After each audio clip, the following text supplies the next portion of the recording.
आता शिका forex trading फक्त 30 दिवसात, तेही आपल्या मराठीतून। तर आज आहे डे 20। आतापर्यंतच्या या सिरीजमधील मागच्या व्हिडिओमधून तुम्ही फॉरेक्स ट्रेडिंग बऱ्यापैकी शिकलात, बट ट्रेडिंगमधील महत्त्वाचा टॉपिक आपण या शॉर्ट व्हिडिओमध्ये डिस्कस करूयात, तो म्हणजे रिस्क मॅनेजमेंट। रिस्क मॅनेजमेंट एक असा टॉपिक आहे ज्यामुळे तुमची ट्रेडिंग पूर्ण होतच नाही।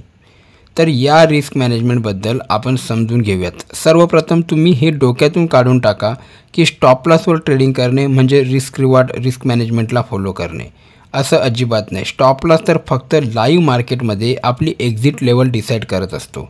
तर रिस्क मॅनेजमेंट म्हणजे पोझिशन साईज, रिस्क रिवॉर्ड आणि important setup accuracy, it's called risk management.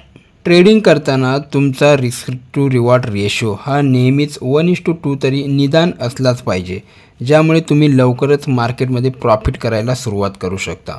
अशाच प्रकारचे फॉरेक्स ट्रेडिंग सिरीजचे पुढचे व्हिडिओ जर मित्रांनो तुम्हाला मिस करायचे नसतील तर मला नक्की फॉलो करा। धन्यवाद।